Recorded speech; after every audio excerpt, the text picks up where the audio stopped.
Good morning. This is Richard Cheng, the host of the Sativa Segment. This is our first episode, episode 1. Very happy to be here. This is obviously a passion project of mine that I'm launching today officially. Really, the purpose of this podcast and really the genesis of why I launched this was it's an opportunity to create a platform and a venue to discuss all things cannabis. It's an industry that got into 8.5, 9 years ago. I'm passionate about the industry, and I thought this would be a perfect opportunity for me to have different hosts or different guests on my podcast, and to have some valuable discussions on all things cannabis. So by trade, I think I feel obligated to at least tell the audience a little bit about myself. By trade, I am a healthcare and cannabis regulatory transactional attorney. What does that really mean? Most people don't know, but just as a brief overview, historically I've always been a healthcare attorney, advising clients on regulations, compliance, and usually in the course of a corporate transaction. And then about, 8.5, 9 years ago in late 2013, an opportunity presented itself. I fell into the world of cannabis by representing this client that wanted to know the difference between physician exposures or physician liability risks prescribing versus recommending medical marijuana. And I didn't know anything about it at the time. And of course, that was really my first project, and that transitioned into what it is today. And today, about 35% of my entire business is all things cannabis, and the other 65% or so is all things healthcare. And what I'm really seeing is there's a lot of crossover between the two now, more and more in different sectors of healthcare, and we'll talk a little bit about that. One thing I would like to mention is that this particular episode is sponsored by Dads at Peace. It is a local resource center for single fathers in split households and controversial situations. And if you want to know more about Dads at Peace, you can look it up on Facebook. Just look up Dads at Peace. So today I have two very special guests. This is episode 1. So one of the guests was absolutely adamant about being the first guest. So she is, she definitely has, she got her wish granted. Her name is Melissa Trevino, and she is one of the co-founders of Buena Vida Hospice, located in Houston, Texas.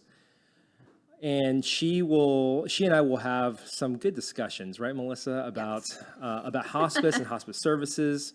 And obviously her personal experiences with cannabis and how she really fell into the industry. And another guest that's also here is Dr. Daniel Medrano. He is a physician that is also in Houston. In fact, he is Melissa's business partner in Buena Vida Hospice. But in addition to that, he is also the founder and owner of CannaMed RX, a telehealth physician practice that is enrolled into the Texas Compassionate Use Program. So what that means is that he is actually legally able to treat patients in the state of Texas, assuming they have a qualifying condition, using medical cannabis products under the Texas Compassionate Use Program. Welcome to the both of you. Thank you. Thank you, Richard. And it was a long trek from Houston. I appreciate you making the trek just for this. Our pleasure. So, to start off, I think it's important just to have some dialogue about you as individuals. Okay, so let's start off with Melissa, and I want to know a little bit about you. I've obviously you're a client, and I've worked with you on several projects. But tell us a little bit about you, how where you're from, how you got into developing an interest in cannabis. And maybe it has something to do with Dr. Medrano. I don't know. Tell us a little bit about that. Thank you, Richard. So thank you for having us here. Thank you for having me. I'm Melissa Trevino, obviously. And so I born in Houston. I naturally fell into the whole people persona of just loving people, being serving, helping the community, love retail, and somehow just fell into healthcare. I knew I always initially wanted to be a pharma rep, and that was kind of far in between, but fell into healthcare initially with print advertising. Worked my way from there, and my first actual healthcare job was being a hospice rep. And that was at least like 20 plus years ago. And so what was super cool about it was I worked very hard in making sure that I met all the right people, all the right connections, and I knew that I wanted more than just being a healthcare rep. I knew that I loved, helping the seniors, working in the senior industry, just really focusing on how I can change someone's life and make it better, make it a better place. That was, on top of having children, it's like that's a rewarding feeling. It's almost like an instant gratification when you can literally go out and help somebody and really make a difference in their life. Okay. Did you have you ever? I guess do you have a family member that's received hospice services, or do you know anybody that's in your personal life that's been involved with that? Yeah. So yes, initially, I mean, I think yes, we've all had family members. Initially, when I fell into healthcare, I came into hospice by fluke, and I loved it. But my story isn't that of I initially at that time had someone on hospice, and that's very, said with all due respect, cliche, as to how somebody got into hospice. That's not me. I respect the people that did, but for me, I fell into it. I had 3 job opportunities on the table, and I went to one of my friends, and I was talking to her about, should I take this job or should I take this job? And at the end of talking with her for about 3 hours, she said, but wait, I own a hospice and I want you to work for me. And I was like, oh my God, I don't know anything about it. But when I got into it, I just fell passionately in love with it. I didn't have the experience of being with a family member or, going through the motions of that. It was just very different when you actually have somebody on hospice services. I did, go through the loss of a daughter many years ago.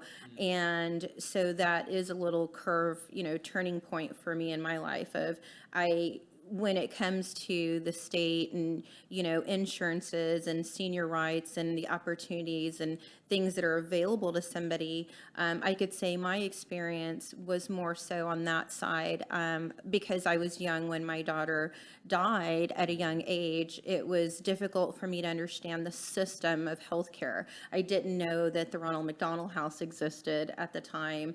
I didn't know, a lot of things that I was accessible to, at no cost or at a fraction of the cost when you only have private insurance. And so that experience in itself, allowed me to just develop this passion of love to make sure that I could help the senior industry and help them understand their rights and their opportunities and what's accessible. And when I came into hospice, I realized it's such a great benefit. It's not a place. And people sometimes make that mistake of, hospice is a place where someone goes, and sometimes actually don't like the word in itself personally because it puts a stigma on a lot of the families. And so when we talk about, hospice and services and things of that nature, we really just do explain to our families it's a benefit. And when you really explain to the families that it's a prepaid benefit, it's not free. If you paid taxes or your husband paid taxes, when you look to the right of your paycheck, Medicare takes out those dollars. And so, this benefit is so amazing. It's not, death doesn't have to be knocking on your door, for you to raise your hand and say, I want to use it. It's just a very wholesome benefit and service that we provide to families. And I tell families all the time, if it's me coming in contact with them, listen, you use it or you lose it, because you basically prepaid for it, and it's a shame to let it go to waste. It's not a welfare type situation. It doesn't, discredit who you are as a person or who you were.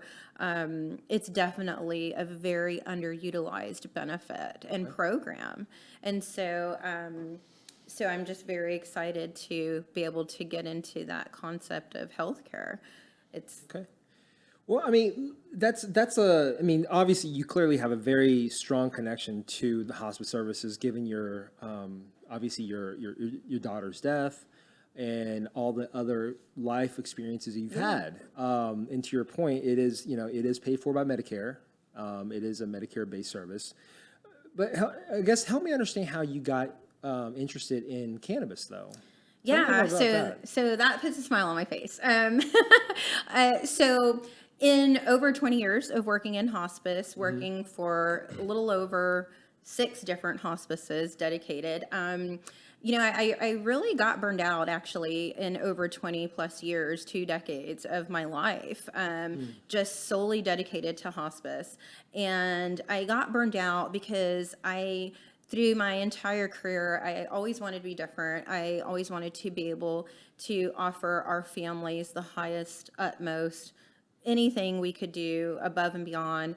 And it got to the point where I felt like, I'm really no different. Hospices say, certain things that they're going to do, or, they pitch this expectation, and really we were no different. And I felt like if I couldn't change the world and I couldn't be different, then I kind of just really didn't want to be involved anymore. I really had hit a wall. And when I knew that medical cannabis was coming, I thought, oh gosh, here's my opportunity. God is good. Here's my, aha moment of, I'm going to take it, I'm going to grab it. And, some people might love me and a lot of people might hate me, but it's going to be a game changer for the hospice industry, and for healthcare entirely. So I, sold my shares out of the last company that I was with and decided to purchase my own, as well as incorporate the medical cannabis sector, or concept. And reason being is because when I got burned out, Richard, I just felt like,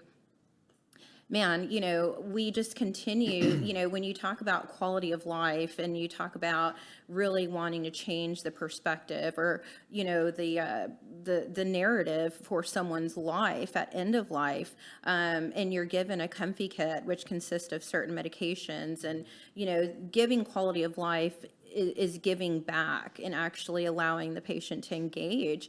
Well, in hospice, it was no matter what your diagnosis was, you were given the same, concept or treatment. And it's just not like that. I love being concierge. I love being different. I love being able to create a special package for you, even though you may, there may be 10 people that have end-stage COPD or end-stage CHF, the package is still created for you. And when you're on this program, you're given certain medications that just constipate you, or, you're mostly sleeping. You'll hear a lot of times with the stigma that, hospice killed my mom. That's really not the case. But the case is that there are a lot of medications that do tend to actually decline the patient, is what we felt like. And when medical cannabis came into play, I felt that if we incorporate it at the right timing, it doesn't replace comfy meds. I mean, those are incorporated when needed, but medical cannabis actually does give quality of life back. And, it doesn't constipate our patient. It doesn't take away their appetite. They're not just sleeping all day. They're, which is, in comparison to the regular hospice meds, those tend to do that. And so I love the fact that, we knew medical cannabis was coming, and I wanted to incorporate it to be a game changer, to allow the patient, to live a better life. And actually, it was almost like a test too. I wanted to see if we could actually change the world and actually maybe even extend the life of the person having a certain diagnosis. It doesn't take away from their, terminal diagnoses. It doesn't cure their terminal diagnoses. So, I mean, with that said, I mean, I'm glad you mentioned that because now you're getting onto the medical Yeah. side, right? And so we have a doctor here, obviously, a licensed physician, Dr. Medrano. I guess, with that segue, I want to really know, one, how did you find out about incorporating medical cannabis into patient care? Because that's what you do.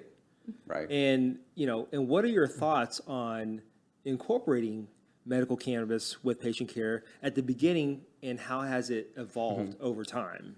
Yeah, definitely. Share with us about that. The medical cannabis journey, as Melissa was saying, started with her and her idea. And then I was approached roughly around the same time by a medical cannabis dispensary rep. And as a physician, us physicians aren't told that this is a tool that we have in our repertoire.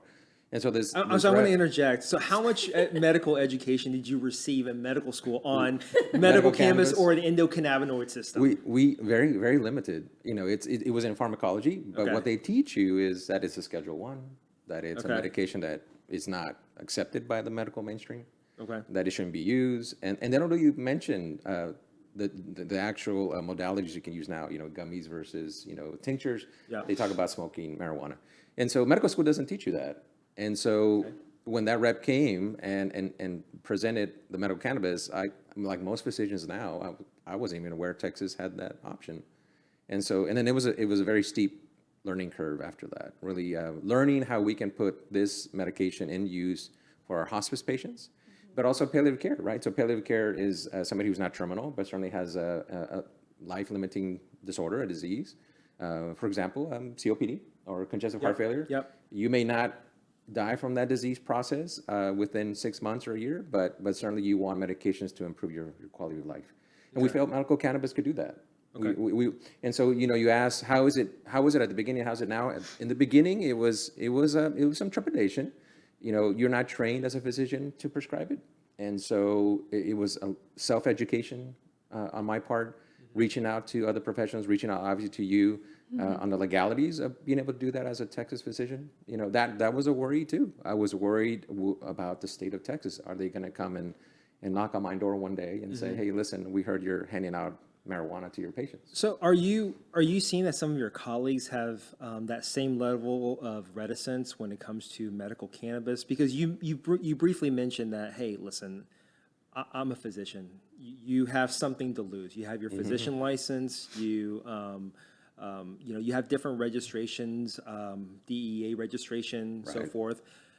Tell us about, I guess, what your initial legal inhibitions were when you decided to get into medical cannabis. Right. Seeking out that information as a physician there's a lot of gray zone in the law. Sure. And at least as a physician, I'm not an attorney. On federal versus state. You should get to know one. Yeah, well, I should.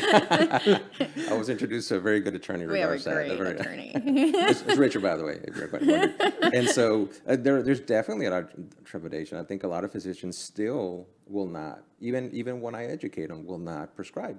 They will pass that buck to a physician who is, I would say, who's courageous enough, who is experienced enough to be able to say, listen, yes, I'll take that risk that is possibly there in order to provide your patient a medication that could really change their lives. And we've had plenty of examples of that doing that, by the way.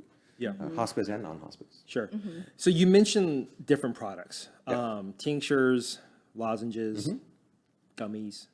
Tell us a little bit about the difference between the different products, and do you see any difference in patient outcome by using different products? At the end of the day, it's the product you choose. Let's say a gummy versus a tincture. As a physician, you're thinking about, can the patient take it? Is he able to swallow? Is he able to digest it? How fast is it going to go into the system? And how many times you have to dose it?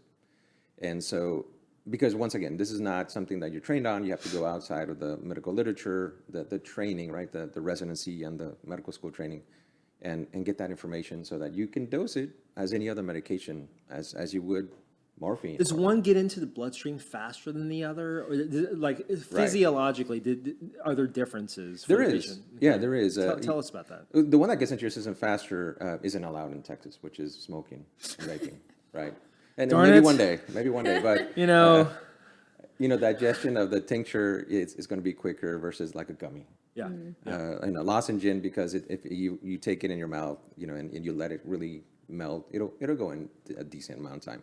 We're talking about 30 minutes to 2 hours, depending on which dispensary product you pick.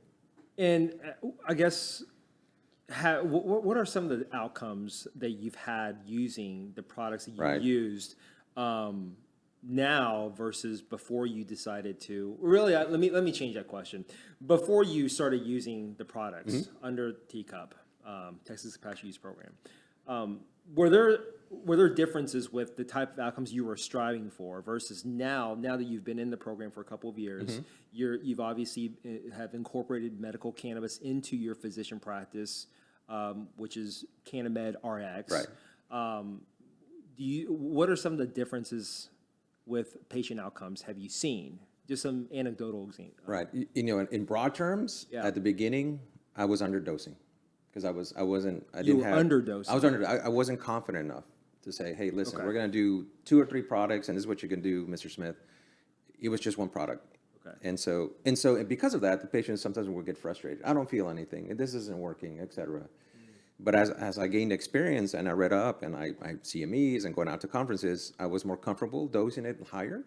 And so the experience now is that patients in general, I'll go on a limb and say 7 out of 10 patients with the higher dosing, they get the results that they want medically. Okay. Right.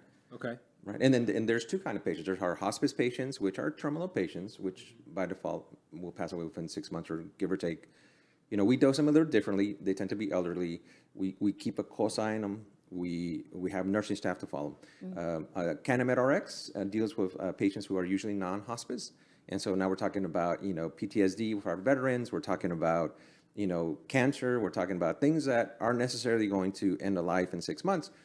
And so I'm able to dose them and use the medicines they're on so that they get a better result. So the comparison between before and after is that now it's my end results for these patients, it's much better. Yeah. Good. You have Good. better Right. outcomes. Better outcomes. So you briefly mentioned PTSD. So based on the evolution of the medical cannabis program here in Texas, it started off with one qualifying condition, that being intractable epilepsy. Over time, from 2015 through today, it's evolved. They've added more and more qualifying conditions, and most recently in the 2021 legislative session, they added PTSD as a qualifying condition.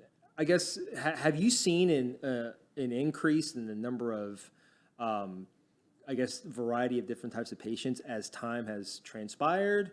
Tell us a little bit about that. Yeah, we definitely saw a big difference the day after PTSD was accepted as a qualifying condition. Yep. We must have had 600 phone calls into our call center that day. Okay. It was just overwhelming.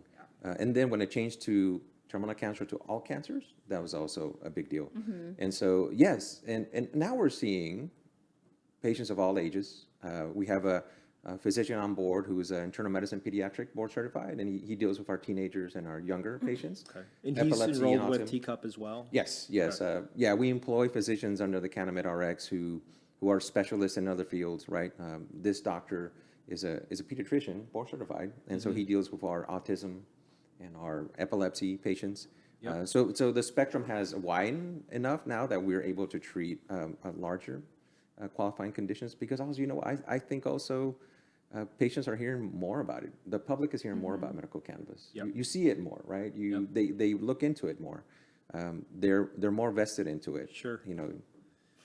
Okay, so right now I want to kind of make a transition into on a more of a personal end. How did you and Melissa decide to launch Buena Vida Hospice? And I guess tell us about your decision to go into partnership together. Yeah, sure. So Melissa and I have had working. I see a laugh on Melissa. Yeah. I don't know what that. I don't know what that really I means. I think being Hispanic, if I may, it's just we love the challenge, Yeah. right? And we love, we've worked together for at least over 15 years yeah. in total Okay. through the hospice industry, through healthcare.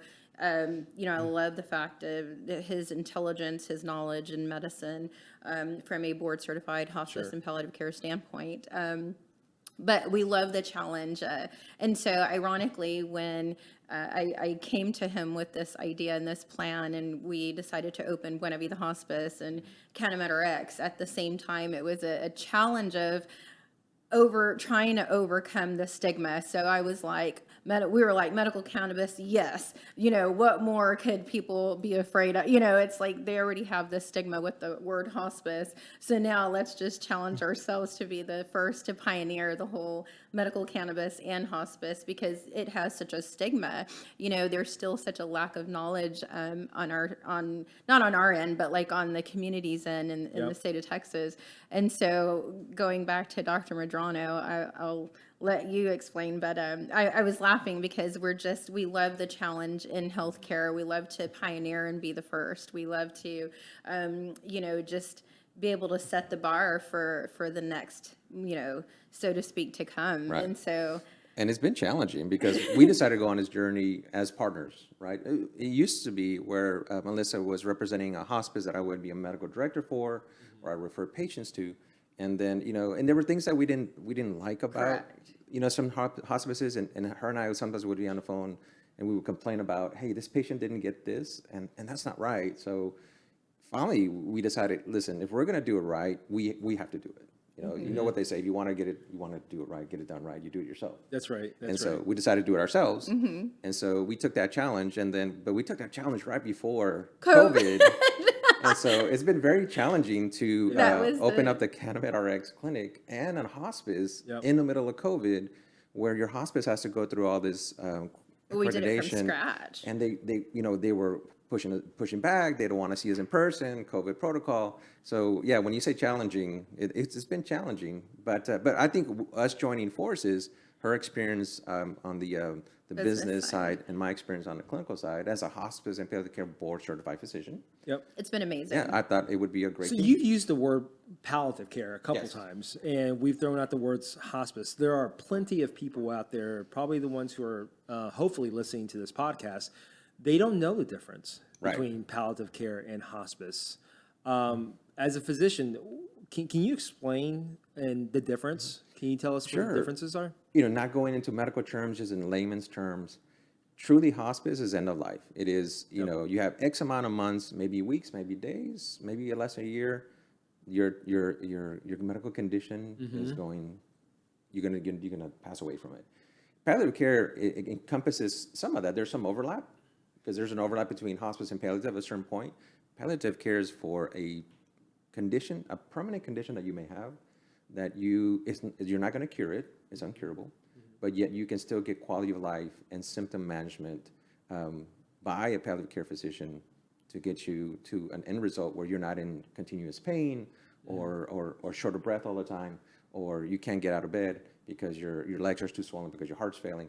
And so that's the difference, right? Palliative care doesn't necessarily mean, you can still get care. You can still get aggressive care. Sure. You're still seeing your physicians, your specialists, et cetera. Hospice care transitions more to your end of life. Yeah. Okay, so what happens if you're under palliative care and your condition gets better and it's starting to get so much better that it may not even be appropriate to stay on hospice care? Sure. Tell me a little bit about that, and how often does that happen, and does it happen? It does happen. Okay. It doesn't happen very often. Okay. Because the patients that we take care of truly are vetted. They're going to meet our criteria for being on hospice.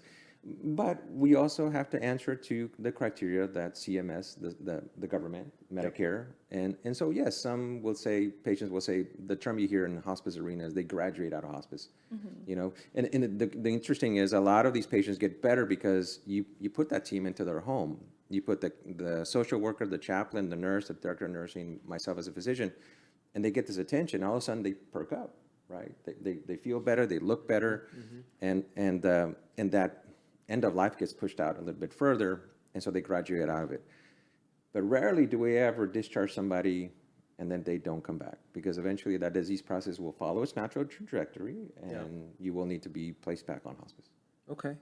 And so this is a good point where I segue into, so how does cannabis get incorporated into hospice care? Yeah. And to what degree? And this is really a question for really both of you. And how does that work? Tell us about how cannabis gets incorporated into hospice care and or palliative care. Yeah, so I would say first, Buena Vida Hospice being born and CannaMed RX being born is number one. We have the most amazing attorney, medical cannabis savvy, Richard, who's in front of me. But mostly I would say the important legalities are first. Legalities are so important, and making sure that everyone knows. Buena Vida Hospice, the licensing, that's strictly hospice. Yep. It's completely separate from CannaMed RX, our billing, everything under the roof. And so it's defined by each patient. It's an offer. It's an option rather, right? So when we have hospice patients or patients coming on, they think they're actually super cool. So if you imagine nowadays, life has there's a longer lifespan, longevity versus even 10 years ago in hospice. 10 years ago, we were getting, 70, 80-year-olds. Now the age span of our hospice patients is like 90 and above, even several 100-year-olds. And so it's an option given to them, if they want to try it, medical cannabis, versus a lot of it is also having the knowledge and education on certain cultures, which we do. When we created Buena Vida Hospice, we just bring so much knowledge to the table. It's so different, where we actually do individualize the patient care. And so when you talk about coming on service, when we talk to them and we ask them, would you be interested in medical cannabis? And they just think it's the coolest thing ever. They actually tell their friends that they're on it, okay. And they make it just sound so cool.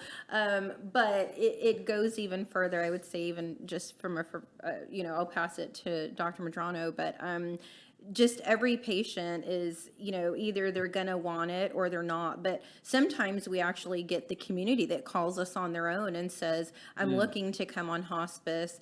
And, we always, our office is very, intuitive of, well, where are you calling from? How did you hear about us? Or, whatnot. And they basically will say, we want medical cannabis. We want to come on with a physician that's educated in providing hospice services to us, but that also can medication manage our medical cannabis while we're on service. And so I'll let Dr. Medrano take it. But it's really cool to see these elderly, the senior industry really they're so excited about it once they know about it. It's amazing how many don't know still. Yeah, no, I'll chime in on that. Is that, well, first of all, when the both of you came to me about representation, at that point I hadn't explored. I hadn't really experienced too many hospices that were interested in doing that. Well, you sounded confident when we talked to you. Well, there weren't any. Well, you know what they say. You got at least come across as confident. Right. Well, I would say this is that it's not that I've never. It's just at that point I was a little surprised. Like, oh, well, more. I guess more and more are expressing some level of interest. What I've had, some interesting interactions with are assisted living facilities or skilled nursing facilities, advising them on, hey, we have a resident that wants to do this, this, and this. What are our legal risks when it comes to having our staff administer this?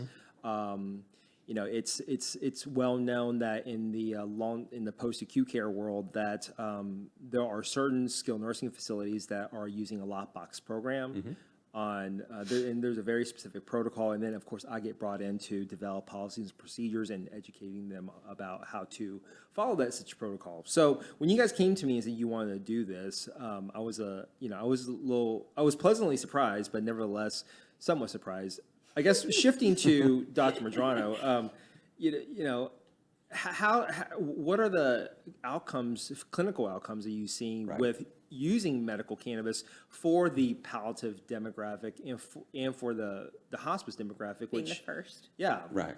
being one of the few. I don't know if it's the only one in Texas. I don't know. I don't have knowledge of that, but it's certainly, I represent a lot of hospices in Texas, and out of all my hospice clients, you guys are the only ones that are doing that. Yes.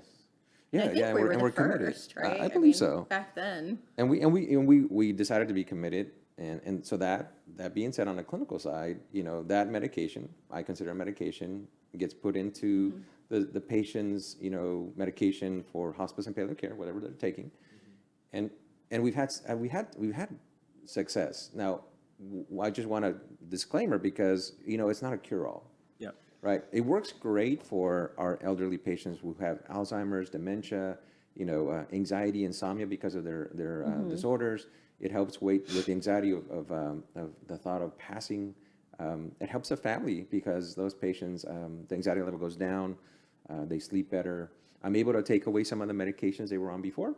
So if you're on Xanax, for example, and we put you on the right dose of medical cannabis, we have success rates of taking off some of the other medications that may cause oversedation or a risk of overdosing, right? There's not that risk with the medical cannabis. Now, that being said, a patient who has metastatic cancer to the bone, yes, medical cannabis is going to help, but it's not going to be as effective in regards to, you're going to have to couple it with other modalities, other pain meds. Yep. Right? So in regards to our success, we feel like it's helped our patients tremendously. I think we feel very successful, I would say. Clinically, right. Yes, clinically, very confident. And also, I will say to our knowledge, we were the first in Houston, for sure. We were the first to have the first medical cannabis billboard for CannaMed RX along I-10. We were the first to actually even have certain merchant services, but more importantly, we truly do consider this a medication, and we truly have the best team of medical physicians, combined from... And nursing staff. And nursing staff, of course, but I'm just talking about just Right. CannaMed in general, CannaMed RX. We do employ physicians, and we feel that we have a high caliber of educated physicians that Dr. Medrano has trained, to work under him and help the state of Texas. It's just, we do treat it as a medication, and I elaborate and stress on that because, I personally get so worried when I see these stores, just promoting themselves as dispensaries, and it does cause chaos and confusion to some of the community in, the city of Houston because we get calls a lot where they'll ask, are we a dispensary? And it, our staff the CannaMed RX staff gets a little confused because you have to understand what they're asking, what they're looking for, because if given the wrong answer, they may hang up and try someone else, but really what they're looking for is, are you able to help me or prescribe or,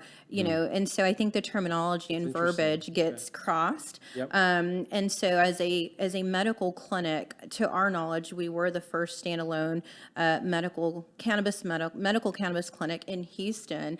And we take it serious as a medication. When you go into the stores, we actually visit certain places in out of state, and we listened and we watched, as people walked in, what they were being asked. And so, as an example, a lady walked in and she says, I have hypertension, I'm diabetic, I can't sleep, I also take, all these other meds, and they just kind of, steered her into a certain product. And that was a little worrisome, it was myself and a couple other physicians, including Dr. Medrano. And so when we talk about CannaMed RX, it's very important that people know that it is a medication and we treat it as such. And we're very proud to have the success and the positive outcomes that we've had thus far with the patients that we've come in contact with, from pediatric to hospice to non-hospice, to veterans. Right. My son, actually, my oldest is, been in the Air Force 11 years. So we're very big on the whole veterans program and helping support them with all issues, not just PTSD. And for the record, I just want to say that, PTSD comes in different forms. A lot of it is you think about the veterans, Yeah, but it doesn't have to be Right. military. Correct. Yeah, it's not isolated. Correct. Agreed. Yeah, we have patients who, Right. you can get PTSD from Harvey, the storm. That's You right, get yeah. PTSD from an assault, sexual violence. We're working too much. Crime. So, Yeah. some nursing staff I've come across have had PTSD because of the COVID, when they were in the COVID pandemic and they Sure. were working nonstop in ICU, and now they don't seem to be able to work. And so, it comes in different. Yeah. So you mentioned staff, right? So I'm curious because well, first of all, I briefly mentioned that your CannaMed RX is telehealth, but it's not limited to just telehealth, isn't it? I mean, people can walk into your clinic. It's a Right. storefront. Like, if I didn't want to use telehealth, and I was a patient, I was your patient, I could come to your clinic Right. Yes. and say, Yes. I want to see Dr. Medrano. Yes. Yeah. That's possible. Yes, and we meant it to be that way initially, but once again, we opened it right when everything shut down with COVID, and so the next best thing would be televisit, because even televisit, even as a primary care physician, we transitioned to a lot of televisit, and so that's how we took care of the first medical cannabis patient. Sure. Well, But yes, and we do have a clinic where they can walk in. Yeah, so the point is you offer both the in-person Yes. and Yes. via telehealth. Yes. Well, and because we service the entire state of Texas, Yep. that's why it's really awesome that with medical cannabis, you can do telehealth as an option. We and Dr. Medrano can tell you, the areas that we have patients in and cover and service, but for the city of Houston, they absolutely can schedule an appointment and come into the clinic in person. It's a true physician clinic. But if you want to elaborate, because we do service the state of Texas, telehealth for all of our physicians that work under CannaMed RX is a big, part of how they operate. And Right. we Oh, have yeah. patients and the first Definitely. time I'd ever heard of Marfa, Texas, actually, because Was one of our patients at a Marfa. Oh, was it really? Is it really? and it was kind of funny because they were like, "What? You don't know the Prada store out there?" I'm like, or Yeah. the Prada, It's like, technically not in Marfa, right? It's not? It's not. It's outside. So you have to go outside of Marfa before you Okay. get to this little tiny town called Valencia, I think. Oh, okay. Because I've been there before, and Yeah. to completely off topic, they actually said they put sensors Oh, on the bottom wow. of the shoes because people were breaking into Oh. the shoes. Oh, wow. Yeah, so I'd never heard of Marfa, Texas, or Paris, Texas. I kind of thought it was a joke. I was like, is somebody punking me right now? But yeah, we have patients like in the valley, from just Corpus, San Antonio, Austin, all over. And that's important, right? Because that's the definition of rural medicine, is that the accessibility of medicine. Yeah. Because there are people who are in the valley or Yeah. in Right. Marfa or in somewhere that's a little bit more sparse. And it's hard. They may end up driving 100 miles, if not Yeah. more, to access healthcare. Yeah, Right. it's so sad. And it's kind of cool because I know most people don't. I was born in Houston, but I grew up in a very small town called Eagle Lake, Texas. And having the clinic, we have a large population out of, certain cities, but it was very cool to see that we actually have patients from my own hometown. And I don't think they even realize the connection, but the rural areas are just, we try very hard to make sure that they know that we do service them, because we want to make sure we're, helping the rural community. It's very difficult for them, like you said, Richard, for them to get good health care. Yeah. Do you see any particular pushback from staff? Because you mentioned you hire nurses and Right. different types. Well- do you get any pushback from staff saying, Dr. Medrano, I don't know if I feel comfortable working in an environment where you're, involved with medical cannabis? No. The staff we have now, we've educated, we've trained, Yep. You know, for hospice, we meet every 2 weeks to discuss a patient and their clinical needs and their social needs and all their needs to get them to a good place mentally and physically. But the staff is allowed to ask questions. We talk, those who are on medical cannabis, we talk about the patient and how they're being helped, and if they have any questions. When people are hired onto our hospice, they are told, this is what we do. Cannabis We do 101. medical cannabis. You know, maybe one in the last 2 years was a little hesitant when heard that we were dealing with medical cannabis as a tool to help our hospice. The reason I asked that is, you know, we're in 2022 now, and this is just my personal opinion, is that given maybe, say, 15, 20 years ago, you might have seen more pushback by staff, right? Yeah. So, I mean, what that really signals to me is that the stigma and some of the notions about how cannabis has been incorporated into our social fiber and just our everyday lives has started to evolve over time. I agree. And, you know, it's good to see because to Melissa's point, I think you said, well, this is medicine. It is medicine. Yeah. I mean, And I could actually say, Richard, you know, when we onboard regarding, we only hire physicians thus far and some nurse practitioners for CannaMed Rx, but when you talk about the nursing staff, that's more of a Buena Vida hospice. It's that staff, the nursing staff, but we're actually very proud to say, like, Buena Vida hospice pioneers medical cannabis like crazy. And, you know, I know that there are some hospices that struggle with staffing and employing. We actually are we're a lot different, but, you know, I think we have a leg up because we actually have nurses knocking on our door to come and work with us and for us because of you medical know, cannabis. yeah, because of the medical cannabis, it actually, no kidding. Yeah, it's opposite. Right. We have, like, I mean, just this week alone coming next because there's week. all kinds of nursing challenges in So, healthcare in general, so- particularly in post-acute care. Yeah, so, well, particularly, yes. So when it comes to hospice, we're positioning ourselves very well with staffing, and also just the education. So when we onboard our nursing, we call it CannaMed 101, and Dr. Medrano, you know, heads it. And so basically the training that the nursing gets when they come on board, from the CNA to the RN case manager, the LVN, they're very well educated, and it also increases their portfolio to actually learn about, you know, a new medication that is going to be the way of the world. I mean, it's going to be inevitable. You know, nursing homes are going to end up with these patients and not know how to take care of them. But when we get referrals, I mean, our nursing staff is ready to go. Our nursing staff is highly trained and educated on how to take care of, you know, the palliative hospice patient, more so hospice. And we're very proud of that because that is what sets us apart in Houston, is just, you know, our nursing staff it's not only the physicians that are educated or, you know, the business side of it, but we give a lot of credit to our director of nursing, to our, you know, ADON, to our office team, to the CNA, who all understand that, hey, they think it's very cool to work for the first hospice in Houston who started this. And Well, I'll go even further. Yeah. Recently, in the last 12 months, we've had other hospices called asking us to teach them because they want to do it.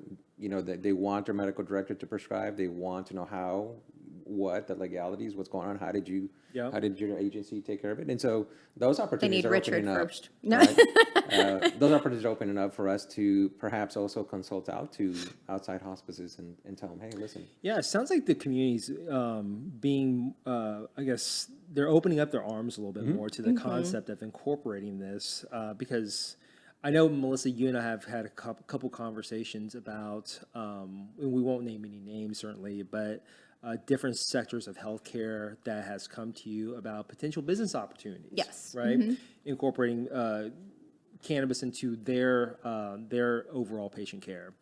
So I definitely think that there's starting to be a lot of crossover. Yeah. I mean, the two worlds are really kind of starting to collide more and Yeah. more. And I think I've always seen that, but I'm seeing it more and more now Right. than ever before.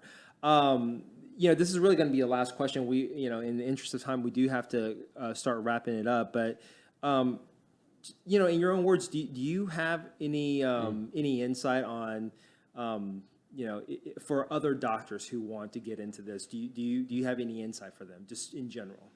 I mean, my insight would be educate yourself. Don't be afraid of asking about the legalities and protections allowed. I would also tell them, make sure your malpractice insurance carrier understands what you're doing. I was lucky enough to be able to get coverage as a rider on my malpractice insurance. That's a big deal for physicians. Yep. And then reach out to physicians who actually do this. If you look into that CURT system, I lost count how many docs are on there now. I think initially it was maybe about 200. Now it's further, and now it's 300 maybe. I think it actually is eclipsing. It's close to It's like eclipsing 420. 400, right? So definitely the word's getting out. And what I would say, if you're a physician, actually, if you're a young physician right now, not to disrespect older physicians like myself, but if you're a young physician, the attitude has changed about medical cannabis. Yeah. I still get pushback from my older colleagues, and who are in the twilight of their careers. If you're a young physician, look into it, because your patients are taking it, whether you know it or not. Or they're going to the want store.